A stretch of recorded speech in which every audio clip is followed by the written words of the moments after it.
Hello teacher and everyone, my name is Thanh. I come from group 2. My group has 7 members including Bích Hoa, Đình Hoàng, Mai Hương, Quỳnh Như, Hồng Nhung, Thanh Trúc and me. Now, I would like to present about water cycle. First, we will learn the definition of the water cycle. Water cycle is the cycle of processes by which water circulates between the Earth's ocean, atmosphere and land, involving precipitation as rain and snow, drainage in stream and river, and return to the atmosphere by evaporation and transpiration. With the water, life would not exist.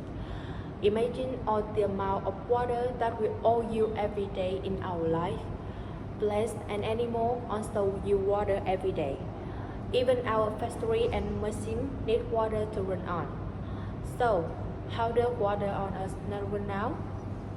The answer is the Earth has been recycling water even since it was formed, which was over 4 billion years ago. Water can be found over Earth in the ocean, on land, and in the atmosphere. The water cycle is the path that all water follows as it moves around our planet. So, where is Earth's water? Look at the picture. About 96.5% of water is in the ocean. Lakes, rivers, streams, and so contain nearly 1.7 water. Polar ice cap, glacier, and perennial snow comprise around 1.7% of water.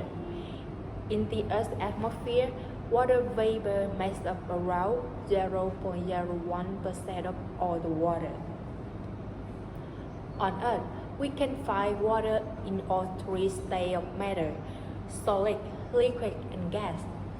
Liquid water is found in Earth's ocean, rivers, lakes, and streams, and even in the soil and underground. Solid ice is found in glacier and snow and at the North and South Pole. Water vapor, a gas, is found in Earth's atmosphere. Next, there are 4 different processes that water cycle goes through: evaporation, condensation, precipitation, and collection. In the next part, Nhung will explain more clearly about the steps of the water cycle. It's the end of my presentation. Thanks for your attention.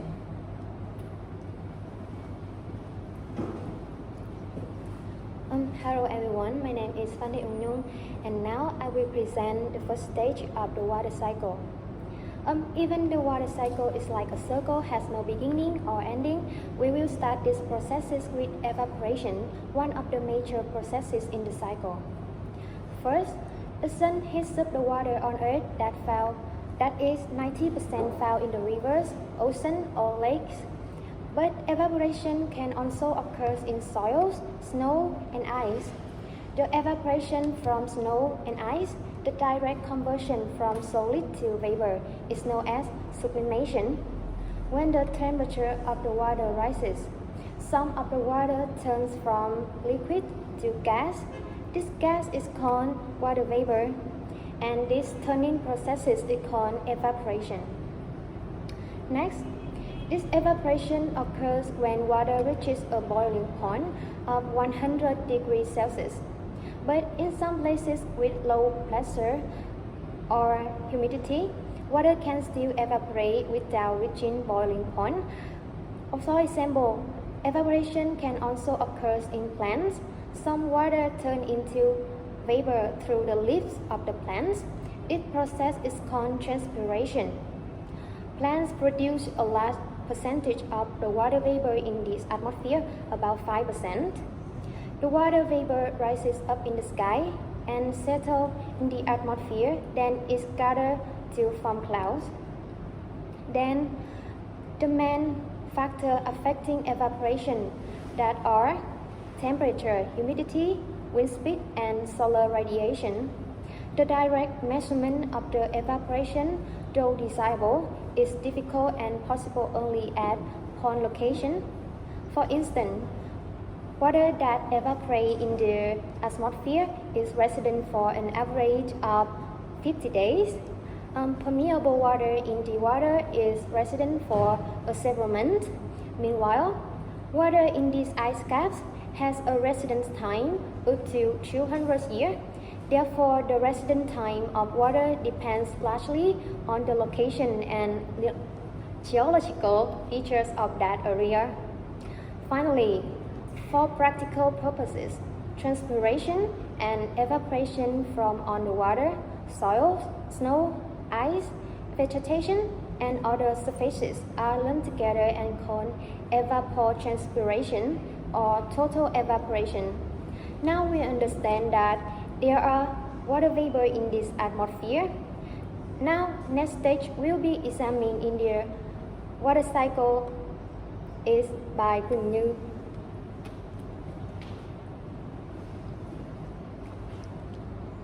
Hello teacher, my name is Như and I would like to start my presentation.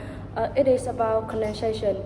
The condensation happens when water vapor in the clouds start to cool down and the air moves the clouds around the globe, and after that vapor is cool enough and it turns into water again, mostly as rain.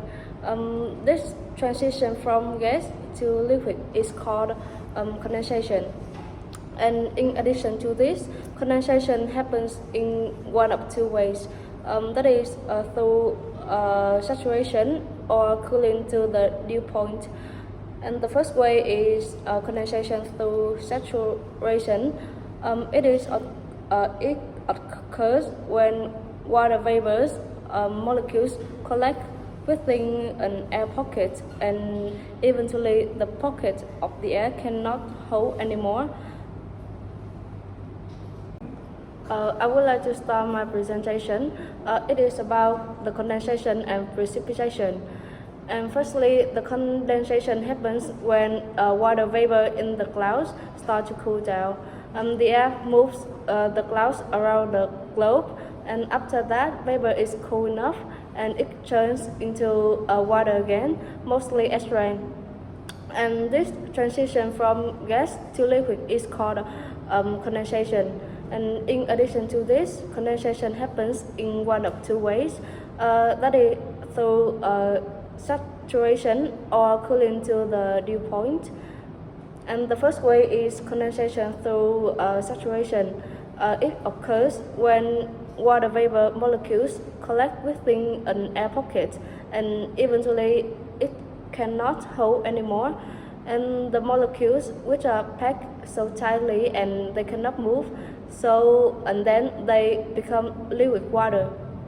And the latter way is condensation through cooling to the dew point. It occurs when water vapor molecules are cooled down to the temperature at which they become liquid. And this case just occurs due to the loss of heat energy, and that causes the molecules to move slower. And for example, water condenses on a can of cold soda. Water vapor in the air reaches its dew point as it cools in the air around the can, and then it is forming liquid drops of water.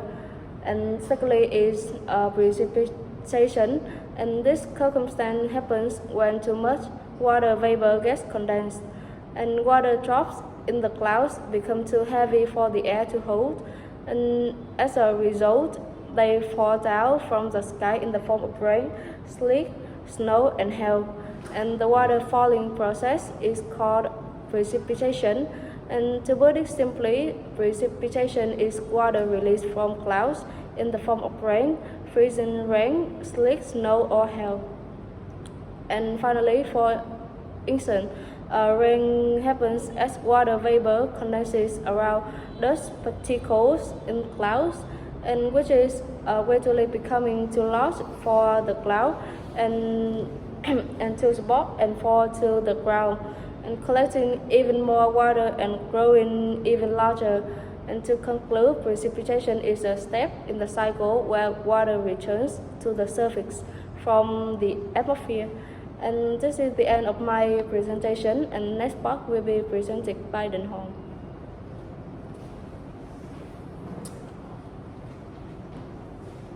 As hello teacher, I will introduce collection on a part of water cycle.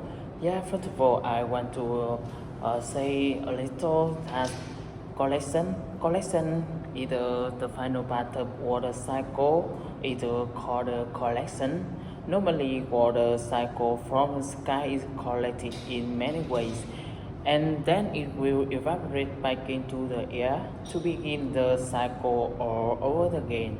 Some water flow directly into ocean, rivers or lakes. Water that flows on the land may flow on the ground until it reaches ocean, rivers or lakes. The water is called surface runoff.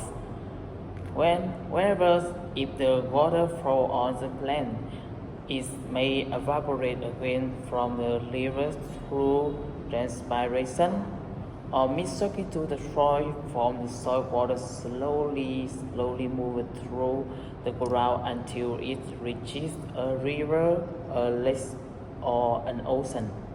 Moreover, in cold places, water that falls from sky and made into ice or glaciers.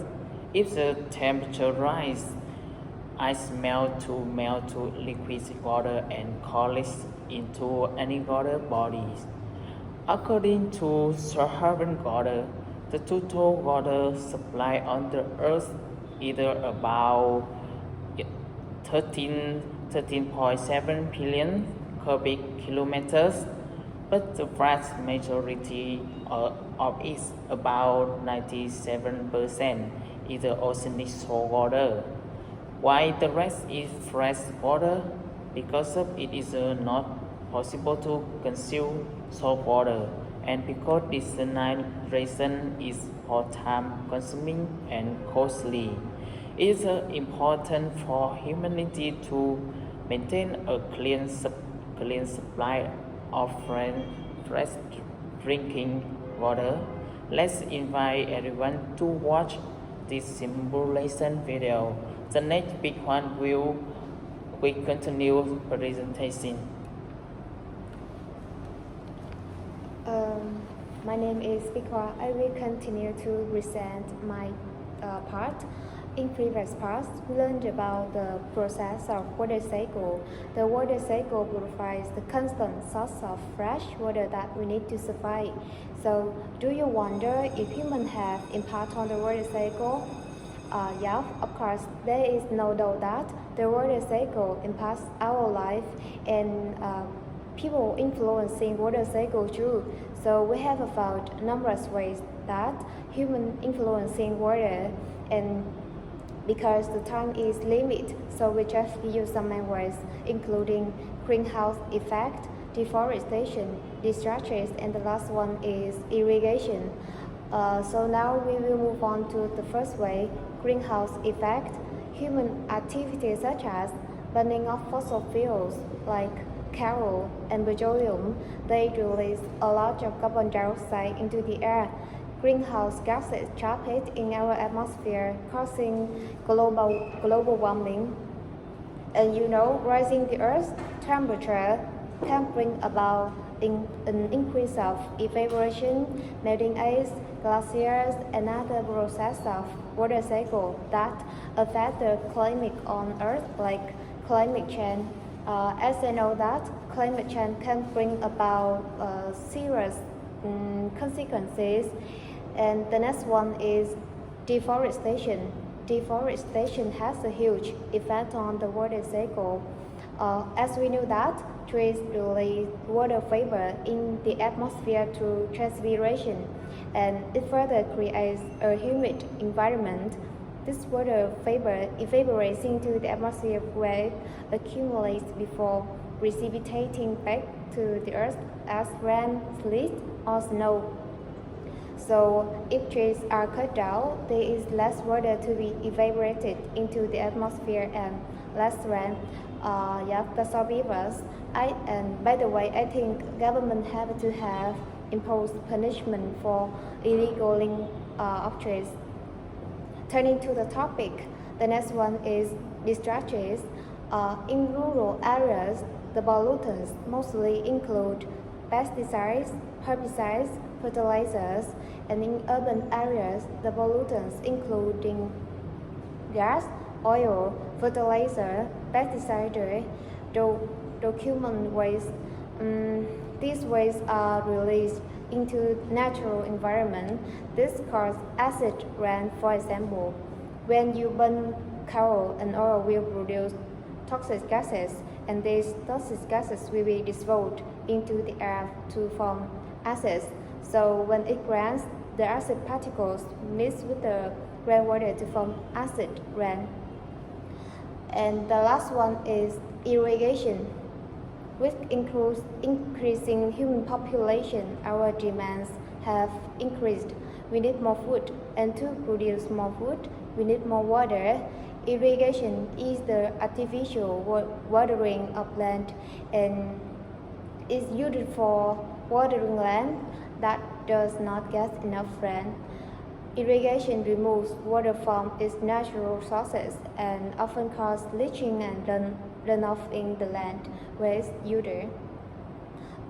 This removal of nutrients from the land results in more use of fertilizer by the farmers to keep their lands more productive, and as a result, waterways become more polluted.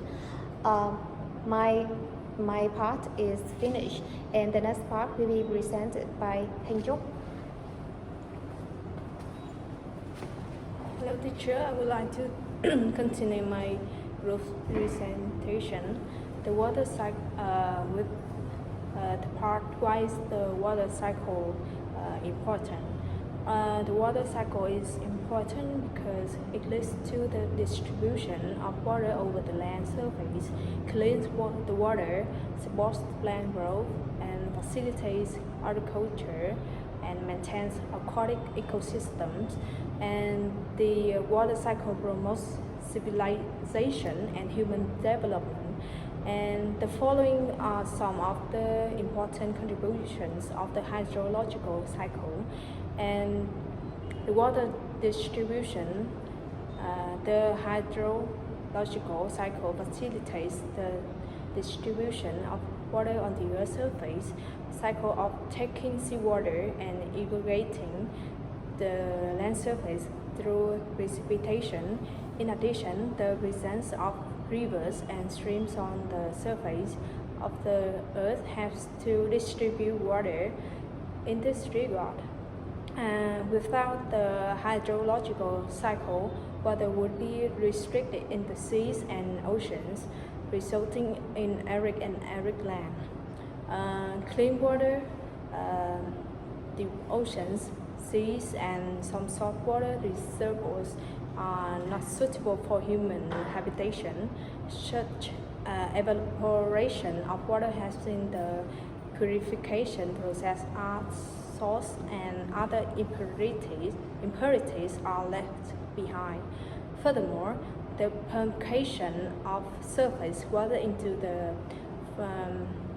ground as in the purification process, the osmosis process leaves behind solid particles and impurities, thus ensuring only clean water enters the porous rocks. This water can then rise to the surface of the earth as a stream, providing clean water for humans. The next one is supports plant growth. The water cycle leads to precipitation of other forms of precipitation. Water from rainfall supports plant growth. Indeed, in addition, seasonal flooding of rivers in lowlands leads to the deposition of fertile soils on the floodlands. Such fertile soils promote agricultural activities and the growth of vegetation, supporting aquatic ecosystems. Aquatic plants and animals depend largely on the presence of clean water to survive. Animals such as fish, crocodiles, frogs, and snakes, and plants such as swamps, grasses, and water lotuses from aquatic ecosystem. These plants and animals would not be able to survive in land environments without the presence of rivers, streams, or lakes. In this regard, the hydrological cycle ensures that inland waters have water, which in turn is the source of nutrients for aquatic ecosystem. And the last one is the development of human civilization. And the development of human civilization depends a lot on availability of clean water for domestic and industrial purpose. Free-flowing water in rivers can be used for waterway transport, irrigation, feedstock for industrial processes, or hydroelectricity generation. In this respect, the water cycle is essential to civilization and human development. And the next part is continued by Mai Hương.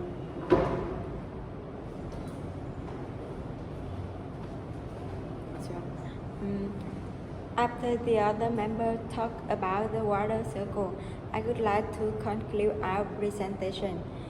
Water is essential to life on Earth. In its three phases, solid, liquid, and gas, water ties together the major parts of the Earth's climate system: air, cloud, the ocean, lake, vegetation, snowpack, and glacier subside link. The water cycle shows the continued movement of water within the Earth and atmosphere. It's a complex system that includes many different processes. Liquid water